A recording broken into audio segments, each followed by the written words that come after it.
হিন্দু ধর্ম অনুসারে মহাদেব হলেন আদিদেব। এই বিশ্ব ব্রহ্মাণ্ডের সর্বত্রই তিনি বিরাজমান। তিনি সগুণ, তিনি নির্গুণ, তিনি পরম ব্রহ্ম, তিনি পরমাত্মা। মহাশিবরাত্রি পালনের আগে জানব মহাদেবের সৃষ্টি সম্পর্কে কি বলা হয়েছে শিবপুরাণে। নমস্কার বন্ধুরা, আমি অর্পিতা। আরও একটি ভিডিওতে আপনাদের সকলকে স্বাগত জানাই। আশা করি সবাই ভালো আছেন এবং সুস্থ আছেন। আজ এই ভিডিওটিতে আমি আলোচনা করব দেবাদিদেব মহাদেব আসলে কে, কিভাবে আবির্ভূত হন তিনি, জানব কি বলা হয়েছে শিবপুরাণে। তাই বন্ধুরা, ভিডিওটি স্কিপ না করে মনোযোগ সহকারে শুনবেন। ভালো লাগলে অবশ্যই লাইক এবং শেয়ার করবেন এবং কমেন্টে জয় বাবা ভোলেনাথ লিখতে ভুলবেন না। তো আসুন বন্ধুরা, শুরু করা যাক আজকের এই গুরুত্বপূর্ণ ভিডিওটি। আগামী 8ই মার্চ 2024 শুক্রবার পালিত হচ্ছে মহাশিবরাত্রি। মহাদেবের আরাধনা করার জন্য এই দিনটি সারা বছরের মধ্যে সবচেয়ে গুরুত্বপূর্ণ। মহাশিবরাত্রি পালনের আগে আজ আমরা জেনে নেব মহাদেবের সৃষ্টি ও আবির্ভাব সম্পর্কে কি বলা আছে শিবপুরাণে। সনাতন ধর্ম অনুসারে শিব হলেন আদি দেবতা, সেই কারণে তাকে দেবাদিদেব বলা হয়।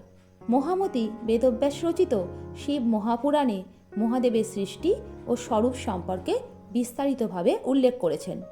মহাদেবের বিভিন্ন রূপ, তার বিভিন্ন অবতার ও জ্যোতির্লিঙ্গগুলি সম্পর্কে বলা আছে শিবপুরাণে। এই শিব মহাপুরাণ থেকেই আপনি জানতে পারবেন কে আসলে শঙ্কর ভগবান। এবার আমরা জানব মহাদেবের স্বরূপ। বৃহধর্ম পুরাণ অনুসারে হরি ও হরের মধ্যে কোনো পার্থক্য নেই। হরি হলেন বিষ্ণু এবং হর হলেন শিব। এরা দুজনেই আসলে এক। এদের একমাত্র পার্থক্য বাহ্যিক আকৃতিতে। মহাদেব নানা রূপে নানা সময়ে আবির্ভূত হয়েছেন, কিন্তু আসলে হরি ও হর হলেন এক আত্মা। শিবপুরাণ অনুসারে মহেশ্বর মায়া সৃষ্টি করেছেন শিব। মহেশ্বর মায়া হল এই বিশ্ব ব্রহ্মাণ্ডের সর্বস্ব। মহাদেব হলেন সর্বজ্ঞ, তিনিই হলেন পরম ব্রহ্ম। এই প্রকৃতির সবটা নিয়েই বিরাজমান মহাদেব। তিনি রক্ষাকর্তা, তিনি পরম উপাস্য, তিনি দেবতাদেরও আরাধ্য।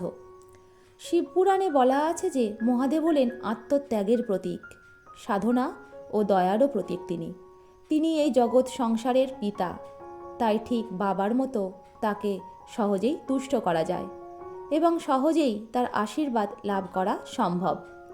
শিবপুরাণ অনুসারে মহাদেব হলেন সর্বত্র বিরাজমান, সর্বজ্ঞানী ও সর্বশক্তিশালী। এবার আমরা জেনে নেব মহাদেবের সৃষ্টি কিভাবে হয়েছে। শিব পুরাণ বলছে যে মহাদেব আসলে স্বয়ম্ভু, তাকে কেউ সৃষ্টি করেনি, তিনি নিজে নিজেই উদ্ভূত হয়েছিলেন। এই বিশ্ব সংসারে যখন কিছুই ছিল না তখন থেকেই তিনি ছিলেন। আবার যখন সব কিছুই ধ্বংস হয়ে যাবে তখনও তিনিই থেকে যাবেন।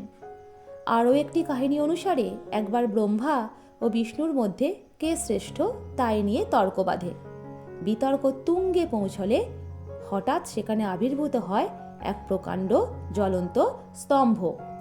এর কোথায় শুরু কোথায় শেষ তার যেন কোনো তল নেই। তখন দৈববাণী হয় যে ওই স্তম্ভের আদি ও অন্ত যিনি খুঁজে বের করতে পারবেন তিনিই হবেন শ্রেষ্ঠ।